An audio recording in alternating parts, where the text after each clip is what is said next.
오늘은 목자의 마음, 이러한 제목입니다. 오늘도 본문에서 보면요, 우리 예수님께서 공생의 3년 동안 이스라엘의 모든 마을과 도시를 다니시면서요, 복음을 전하시고 병을 고치시는 모습을 보게 됩니다. 그래서 예수님은 그 자기에게 몰려오는 모든 사람들을 볼 때에 목자 없는 양같이 고생하는 이러한 군중들로 보시고 불쌍히 여겼습니다. 오늘 중요한 말은요, 불쌍히 여기다는 이 말입니다. 이 불쌍히 여기다, 우리가 보통 하는 말 아니겠습니까마는 이 성경에서는 이 불쌍히 여기다는 말이 헬라어로는요, 스프랑크톤이라고 하는 말이에요. 이 말은 스프랑크니조마이, 이렇게 힘든 말인데, 이 말에서 유래됐는데, 이것은요 그냥 상대방을 동정하고 자비를 베푸는 정도가 아니라 그 창자에 끊어질 듯한 아픈 사랑을 의미하는 것이에요.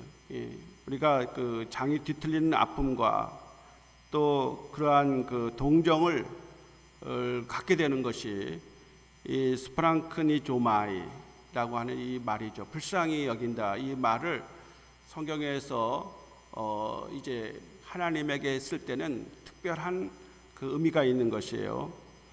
자, 그래서 주님은 이 장이 뒤틀리는 아픔과 동정을 그 찾아오는 많은 사람들에게 느끼셨다는 거예요.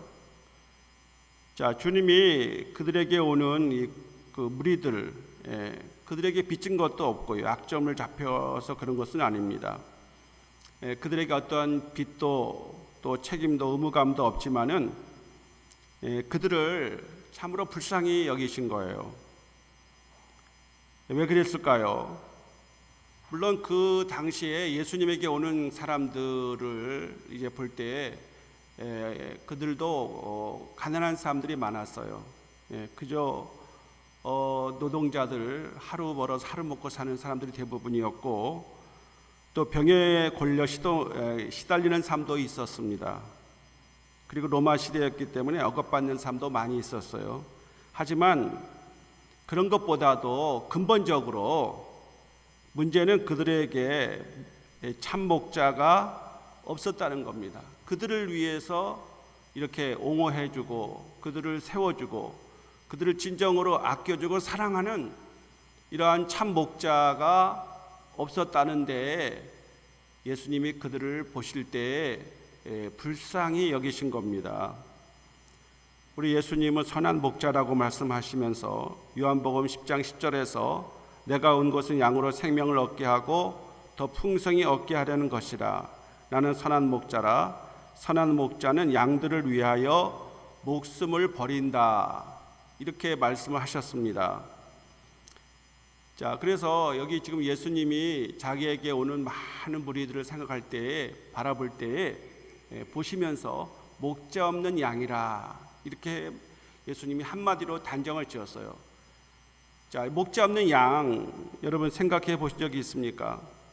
이 목자 없는 양이라는 말은요, 팔레스타인 사람들에게는 그냥 알아들을 수 있는 말이에요. 그들은 조상 때부터 양을 치던 유목민이었기 때문에 예수님께서 목자 없는 양과 같다라고 하시면은 모든 사람들이 그 말이 무슨 뜻인지 알아들었다는 것입니다. 자, 예수님이 활동했을 때 2000년 전 아닙니까? 그때의 상황이라든지 또 어떠한 그 지리적인 그 팔레스타인이라고 하는 특별한 상황 속에서 양을 생각해 볼 필요가 있습니다. 오늘날과 같은 이런 상황은 아니죠. 그 당시에 양들은요, 상당히 좀 열악한 상황에 있었긴 했지만은 이 양들의 일반적인 특징이 있어요. 이 양들은 매우 약한 동물의 이미지를 가지고 있습니다. 약한 동물이에요. 그래서 이 다른 동물들 말이에요. 사자는 이제 힘센 이빨을, 날카로운 이빨을 가지고 있지 않습니까? 또 힘센 황소는 뿔도 있고요.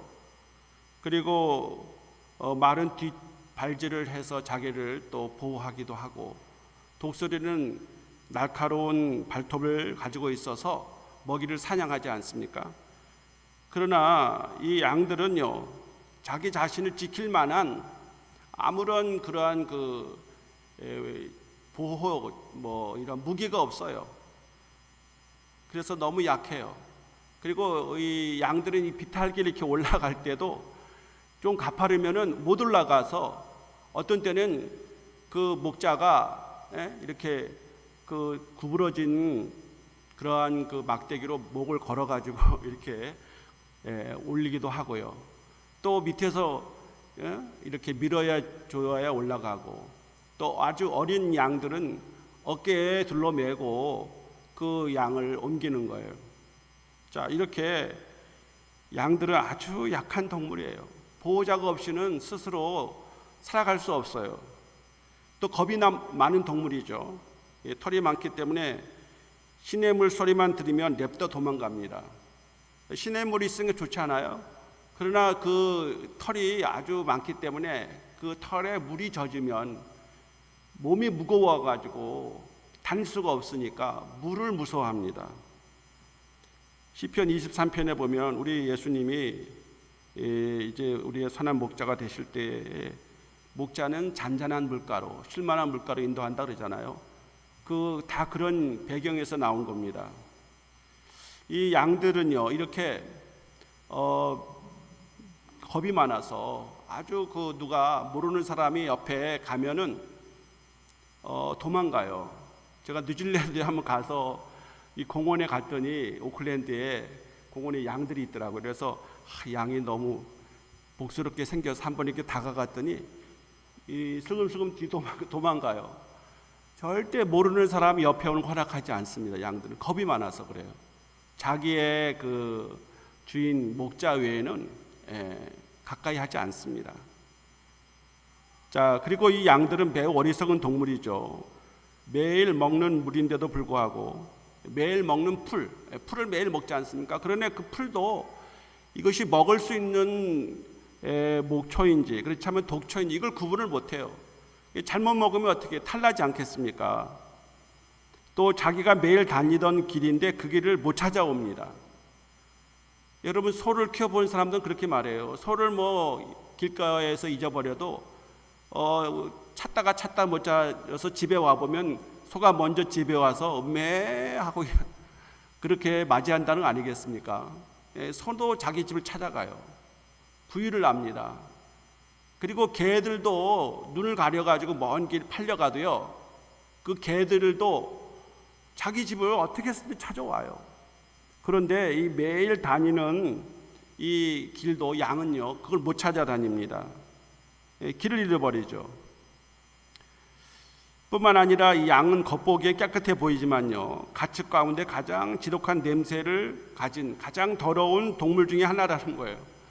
이 양이들이요, 털을 깎기 전까지는 아주 그 털에 냄새가 배어가지고 지독한 냄새가 난다는 거예요. 자, 여러분, 인간도 마찬가지입니다. 인간은 가까이 다가가 보면요, 냄새가 나요. 인간적인 냄새가 나죠. 그래서 그저 우리 인간들은 서로 덮어놓고 사랑해야지 자세히 살피고 후벼 파면은요, 사랑할 수가 없습니다. 왜 그렇습니까? 사람에게는 다 체취가 있어요. 체취 없는 사람이 어디 있습니까? 그래도 한국 사람들은 자주 목욕하고 그리고도 자주 옷을 갈아입으니까 좀 냄새가 안 나는 향기로운 냄새가 난다고 그러긴 하는데 이 냄새가 아주 다 난다고 그러지 않습니까? 그래서 이 양들은 아주 냄새가 지독합니다. 자, 이 팔레스타인이라는 그 지역은요, 물이 급류이고 맹수도 많습니다. 산에는 온통 날카로운 가시투성입니다. 길이 험악해서 목자 없는 양들은 그 땅에서 살아갈 수가 없습니다. 목자 없는 양은 위험에 노출되어 있고요, 방황할 수밖에 없습니다. 자, 이런 형편에 누가 있어야 합니까? 목자가 아주 필수로 있어야 돼요. 아주 힘없는 아이들이라도 그 목자가 반드시 양들을 보살피는 그 목동이 있어야 하는 거예요. 그래서 이 목자의 임무가 있습니다. 목자의 임무는 안전한 길로 양들을 인도해 가는 것입니다. 또 이 목초와 독초를 구분해 주고요. 가파른 언덕을 오를 때는 뒤에서 밀어주고 가시덤불이 앞에 있으면 그것을 피해갈 수 있도록 도와줘야 돼요. 그냥 모르고 그냥 그쪽으로 가면은 그 가시덤불에 들어가서 헤어나지 못하면 찢기는 거죠. 또 맹수들이 덮치지 못하도록 보호해 주어야 합니다. 자, 어떤 때는 맹수와 맞서서 이 목자들이 싸워야 되는 거죠. 생명을 걸고 목자는요, 양들을 지키기 위해서 싸우는 거예요. 그리고 풀을 뜯거나 그늘에서 쉴 때면은 피리를 불어서 편안하게 해줘야 한다는 거예요. 음악을 들려줘야 한다는 겁니다. 자, 이렇게 이 양들이 사실 상당히 좀 약하기 때문에 민감하죠. 반드시 목자가 있어야 되는 겁니다. 근데 목자 없는 양이라고 했으니까 얼마나 이 불쌍합니까, 여러분? 자, 우리들은 이러한 그 양들에게 목자가 되어야 되지 않겠습니까? 우리는 어떤 의미에서 목자로 보냄을 받았습니다. 우리가 목자라고 할 때 무슨 뜻이 있습니까? 그것은 내 주변의 사람들을 천국길로 안내하는 것입니다. 여러분이 천국길로 다른 사람들을 이렇게 안내해 줘야 돼요. 그들에게 세상의 더러운 유혹과 가치관을 먹는 대신에 말씀을 먹도록 도와줘야 합니다. 말씀을 먹도록. 세상의 것들을 아무거나 뭐 덥석덥석 먹으면 안 돼요. 위험합니다. 험악한 이 세상에 혼자 살아갈 수 없을 때 양과 같은 그 사람들을 도와주고 또 앞에 가시덤불이 있으면 피할 수 있도록 우리가 살펴줘야 하는 것입니다. 자, 이 세상은 어떤 의미에서는 유혹의 지뢰밭이 널려져 있습니다. 자, 그러한 상황 속에 들어가면 누구든지 상할 수밖에 없어요. 우는 사자처럼 택한 자를 삼키려고 덤벼드는 악한 무리들도 얼마든지 있습니다. 자, 이런 세상에서 목자는 악한 것들로부터 우리 이웃을 보호해 줘야 합니다. 자, 여러분, 이거는 뭐 나이가 많아서 목자가 되는 게 아닙니다. 아무리 젊고 어려도요, 얼마든지 우리가 이 목자로서 할 수가 있는 거예요. 그것은 예수님의 마음을 가지면 가능하다는 겁니다. 누구든지 예수 그리스도의 마음을 가지면 목자 없이 이 양들이 지금 방황하고 있고 위험에 노출되어 있는데 이러한 양들을 어떻게든지 양들을 사랑하고 보호해줘서 하나님의 나라 천국까지 잘 갈 수 있도록 우리가 기도해주고 도와주고 끌어주고 밀어줘야 한다는 사실이죠. 자, 그러면 목자의 마음은 무엇입니까? 오늘 가장 중요한 핵심이죠. 36절입니다. 여러분 36절을 자, 다 같이 한번 읽어보겠습니다. 본문 9장 36절 시작. 무리를 보시고 불쌍히 여기시니 이는 그들이 목자 없는 양과 같이 고생하며 기진함이라 말씀하고 있습니다. 이 고생하며 기진하고 있어요. 이 말이 상당히 그냥 평범한 말로 보여지지만 실제로 이 고생한다는 것은요, 그들이 보통 고생이 아니라 찢겨져서 피투성이가 되어 있는 상태입니다. 그냥 만시창에 되어 있는 상황이에요. 그리고 기진함이라고 하는 것은 이 도망가다가 자빠져 가지고요, 이제 일어나지 못하는 상태예요.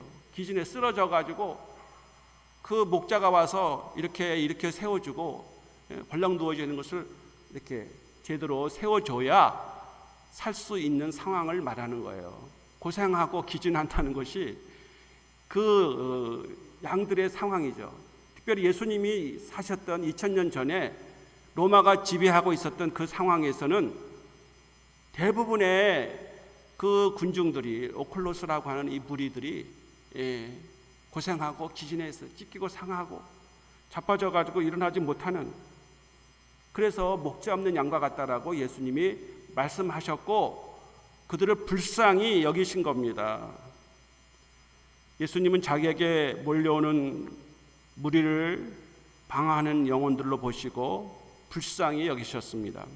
예수님은 구원받지 못한 영혼들을 목자 있는 양에 비유하시면서 그들을 어떻게 해서든지 그들을 위해서 살아야 되겠다 생각하시고 십자가에 피 흘려 죽으시고 우리를 구원해 주신 것 아니겠습니까? 자, 여러분이 예수를 믿기 때문에 지금은 잃어버린 양이 아닙니다. 선한 목자 예수님이 우리와 함께 하시기 때문입니다. 베드로전서 2장 25절 너희가 전에는 양과 같이 길을 잃었더니 이제는 너희 영혼의 목자와 감독 되신 이에게 돌아왔느니라. 여러분, 예수 그리스도 믿는 것은 우리 주님은 우리의 영혼의 목자이고 감독이십니다. 그분에게 여러분이 지금 돌아와 계신 거예요. 얼마나 감사할 일입니까? 우리를 사랑하시는 예수님이 우리를 보호하시고 그리고 우리를 선한 길로 인도해 주시면서 우리 영혼을 지켜주고 계십니다. 그러나 여러분, 그렇지 못한 사람들이 너무 많지 않습니까? 우리 가족이나 친척, 친구, 우리 이웃 가운데에 참된 목자 되시는 예수님께로 돌아와야 할 사람들이 많이 있다는 것입니다. 그들은 지금 유리방황하고 있습니다. 그들을 그냥 놔두면은 어떤 의미에서 이 악한 이 맹수들에 의해서 찢기고 죽을 수도 있다는 사실입니다. 예수님께서 당신의 잃어버린 영혼들을 목 잡는 양과 같이 여겨 불쌍히 여긴 것처럼 우리들 마음속에도 잃어버린 영혼을 불쌍히 여기는 마음이 있어야겠습니다. 불쌍히 여기는 마음, 여러분, 이게 굉장히 중요해요. 어떤 사람이 여러분 아까 말씀드린 대로 프랑크 조마이 불쌍히 여김의 대상입니까? 우리가 늘 생각할 때 전도의 대상자가 여러분이 있어야 돼요. 그걸 어떤 사람은 태신자라고 말하는데 전도의 대상자가 있어야죠. 여러분, 그분들을 위해서 불쌍히 여기는 마음으로 기도해 줘야 합니다. 그리고 기회가 있으면 전도, 어떻게든지 복음의 말씀을 전해줘야 되겠습니다. 우리의 그 불쌍히 여김의 대상자는 많이 있지만 오늘도 전도사님이 기도한 대로 북녘의 땅에 양식이 없고 말씀이 없고 예수님도 없이 자유를 잃은 우리 북한의 동포들이, 형제들이 불쌍히 여김의 대상이 아니겠습니까? 우리의 도움이 필요로 한 사람들, 특별히 우리 주위에 있는 장애우 같은 분들이 불쌍히 여김을 받아야 할 사람들인 것입니다. 자, 예수님께서 이렇게 불쌍히 여기는 사람들을 위해서 하실 것이 뭐냐면 그냥 불쌍히 여기어서 그걸로 말아버린 게 아니에요. 예수님이 세 가지를 하신 거죠. 오늘 성경에 나와 있습니다. 35절에 예수님은 세 가지를 하셨는데 그것이 첫 번째가 가르치셨습니다. 교육하신 것이죠. 자, 교육해야 됩니다, 여러분. 지식이 없으면 망한다라고 성경에서 말하고 있습니다. 호세아 4장 6절에 내 백성이 지식이 없으므로 망하는도다.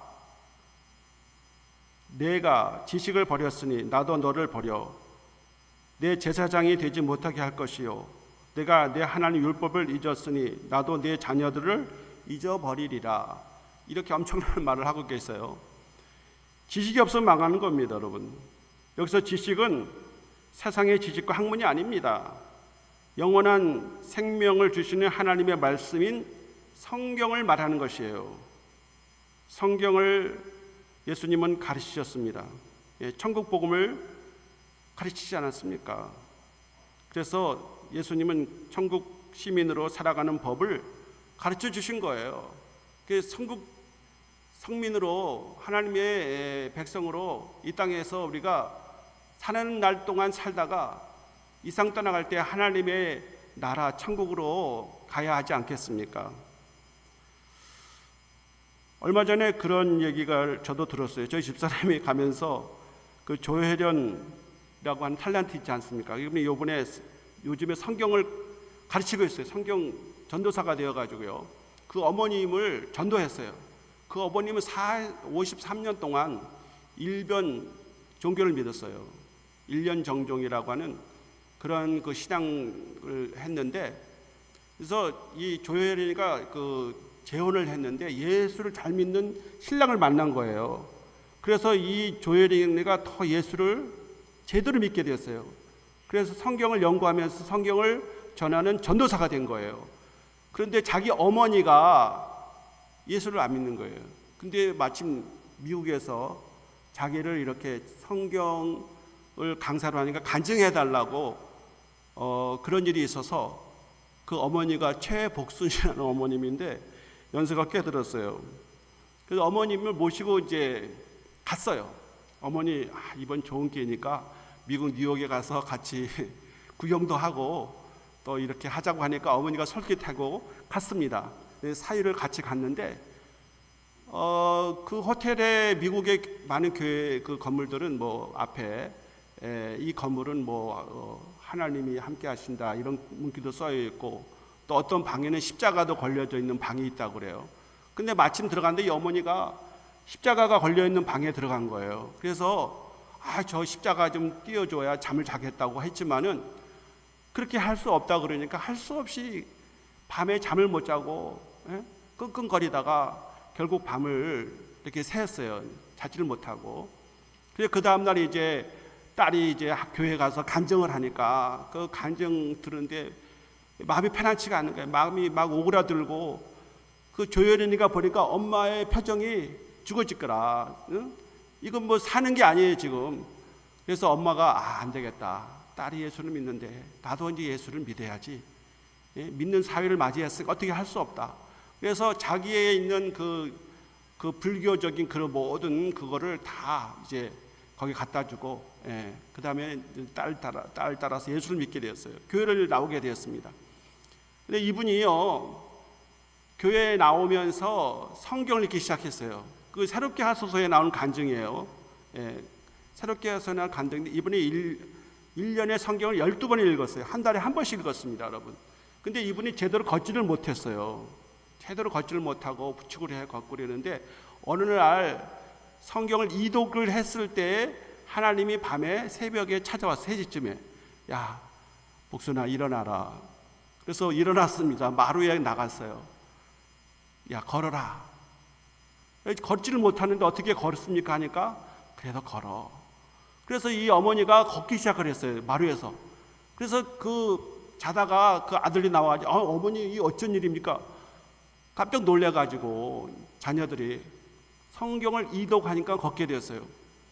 그리고 이 어머니가 2018년부터 소변이 안 나왔어요. 아이를 10명 낳다 보니까 8명 낳다 보니까 방광의 기능이 상실해서 소변줄을 이렇게 이렇게 주머니로 받아내야 했습니다. 기능이 안 돼서. 근데 성경을 이제 육독을 했는데 육독을 했으니까 시간이 갔죠. 2년이 지났어. 이제 육독을 했을 때 하나님께서 소변이 제대로 나오도록 축복해 주셨습니다. 할렐루야. 2016년부터 2018년부터 소변을 못 넣었어요. 근데 성경을 한 달에 한 번씩 읽으니까 육독할 때, 그러니까 6개월 됐겠죠. 6개월 되었을 때 2번 읽었을 때는 걷기 시작했고 그 다음에는 소변을 제대로 넣기 시작했어요. 지금은 소변 제대로 넣으신대요. 그리고 이제 그 딸이 성경 공부 가르치니까 거기 학생으로 딱 앉아가지고 앉아있는데 제가 그 모습을 봤는데 이 할머니의 모습이 완전히 선한 모습으로 바뀌어졌어요. 이렇게 천사의 얼굴을 할 수 있을까? 그 조연이도 내가 옛날에 그 모습을 아는데 옛날 얼굴이 아니에요. 어머니하고 그 딸이 성경을 이제 이렇게 녹음을 해가지고 방송을 내보내는데 은혜롭더라고요.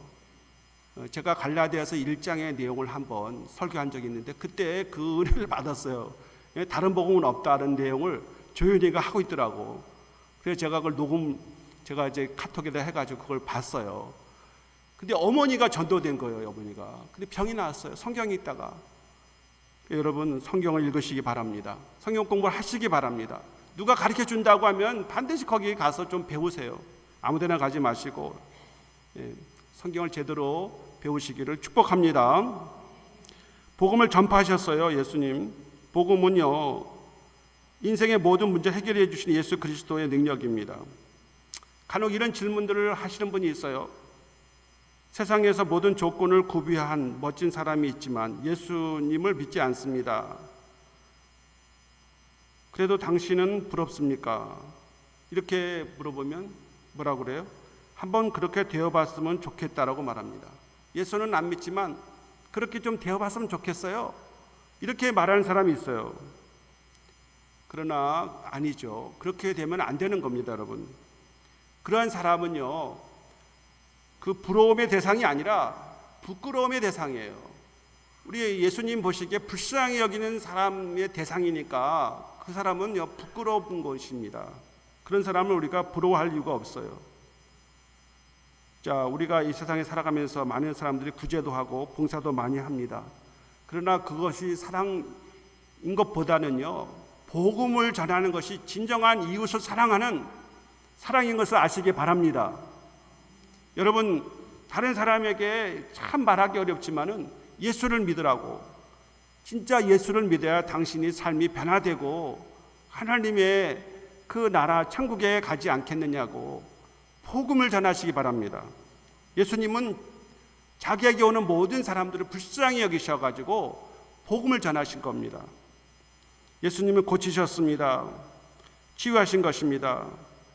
넓은 의미에서 보면요, 죄로부터 병은 온다고 볼 수 있습니다. 병은 우리를 고통스럽게 하고 무기력하게 만들고 행복한 삶의 적이죠. 자, 그런데 죄 사함을 받으면은 어떻게 됩니까? 병이 치료되는 거예요. 특별히 영혼의 병, 이러한 정신질환은요, 오늘날 많은 사람들이 우울증에 시달리고 있고 공황장애라든지 정신질환으로 고통을 당하고 있지 않습니까? 이런 사람들을 하나님께서 무엇으로 치료합니까? 예수님의 말씀으로 치료하시고 또 죄 사함의 은혜를 입게 되어지면은 자연적으로 자연 치유가 일어나는 것입니다, 여러분. 할렐루야. 우리에게는요, 이렇게 참 목자이신 선한 목자 예수님이 우리의 가까이 계십니다, 여러분. 그러한 예수님을 여러분이 믿고 의지하며 따라가시기를 바랍니다. 제가 이 한 주간에 문화예술계의 참 목자 같은 한 분이 돌아가신 것을 보았습니다. 스스로 뒷것이라고 하면서 앞것을 지지하고 지원하고 세워주는 목자 같은 김민기 가수가 별세했습니다, 여러분. 이 김민기 씨는요, 제가 어렸을 때 다녔던 연동교회, 서울 종로구 연동교회, 이분이 가끔 와가지고 그때 통기타로 그때 그 포크송을 많이 불렀어요. 그 저희 그 종로 5가에 있는 연동교회는 김영태 목사님이 목회했는데 아주 좀 리버럴했죠. 개혁의 선두에 섰기 때문에 우리 김형태 목사님도 중정에 많이 훈려가셨고요. 그래서 젊은 청년들 중에 개혁적인 청년들이 많이 나왔는데 이 김민기가 어느 날 와서 청년 집회에서 그 새벽 이슬을 불렀어요. 그 김민기를 추천한 사람이 누구냐면 저희 그 연동교회 김연규 장로님의 아들 김문일이라고, 김문일 PD가 기독교 방송의 PD였는데 자기 친구인 김민기를 추천해서 그 데뷔시킨 사람입니다. 그래서 우리 교회에서는 우리 청년들이 모이면 그 김민기 노래를 자주 불렀어요. 저도 말이죠, 이 새벽 이슬은 끝까지 부를 수 있는 노래가 이 노래밖에 거의 없어요. 뭐 시키면은 노래 시키면 이 노래를 가끔 불렀는데, 여러분 이분이 말이죠, 1970년 데뷔했습니다. 아침 이슬은 대학생들의 입가에 입으로 퍼져나갔고 1987년 이 군사 독재를 저항해서 민주항쟁이 일어났을 때 그의 그 새벽 이슬이 저항 정신의 대표적인 곡이 되었습니다. 1971년 발표된 이 음반은요, 출판 직후 바로 압수당했고 다른 노래들을 이러한 늙은 군인의 노래 상록수 등도 줄줄이 금지곡이 되었습니다. 자, 이런 억압 속에서도 김민기 음악은 많은 사람들에게 희망과 용기를 주었다는 것이죠. 자, 이분이 대표적인 사업을 했는데 소극장 학전을 개관한 것입니다. 학전. 이 학전이 동순동에 있어요. 저희 동네가 동순동 대학로 옆에 있었기 때문에 어렸을 때부터 이 학전에서 이제 많은 사람들을 이제 길러냈죠. 배울 학자에다가 밭전자인데 배움의 밭이라는 이름으로 문화예술계 인재들을 키워내는 못자리 역할을 하겠다고 해서 이 학전이 이제 세워지게 된 것이죠. 이 소극장에서 33년간 357개의 작품을 제작했고요. 그 배출된 배우, 연주자, 스태프만 해도 780명이 된다는 겁니다. 그 집안에서 나온 많은 그 배우들이 있어요. 그리고 이제 가수들도 있죠. 그 배우 중에 여러분이 다 알만한 사람들은 설경구, 황정민, 김윤석, 조성우, 이정은, 장현석, 이렇게 굵직한 배우들이 그곳에서 기틀을 다졌던 것이죠. 이 학전에서 말이죠. 근데 이분이 중요한 건 뭐냐면은 자기는 뒷것이라는 거야, 뒷것. 그게 참 마음에 감동이 되었어요. 너희들은 앞것이고 너희들은 앞에 나가 활동하고 나는 뒤에서 너희들을 지원해주고 너희들을 나갈 수 있도록 내가 도와주겠다. 그래서 자기는 뒷것, 김민기는 뒷것이라는 거예요. 정말 그분의 삶이 그런 것 같아요.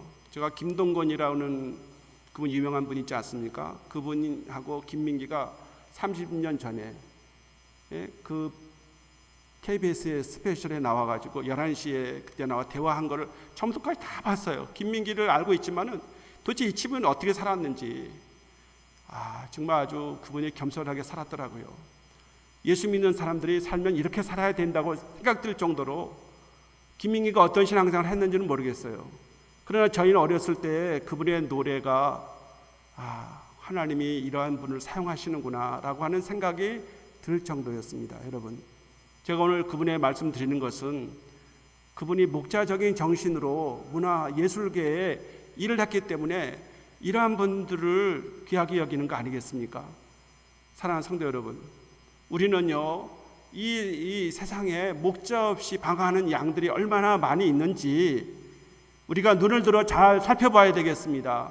그리고 예수님의 마음, 목자의 마음, 그 마음은 그들을 불쌍히 여기는 겁니다. 여러분, 불쌍히 여기는 마음이 여러분과 저에게 있어서 이 양들을 어떻게든지 그들을 하나님의 나라로 인도하고 그들이 잘 살아갈 수 있도록 도와주고 위에서 기도해주고 진정으로 사랑해주고 그들이 이 땅에서 믿음으로 잘 사는 모습이 지금 얼마나 아름답고 귀한 것 아니겠습니까? 우리 예수님은 그 일을 위해서 이 땅에 오셨기 때문에 우리도 예수님의 마음, 목자의 마음으로 예수님의 뒤를 따라가는 여러분과 제가 되기를 간절히 소망합니다.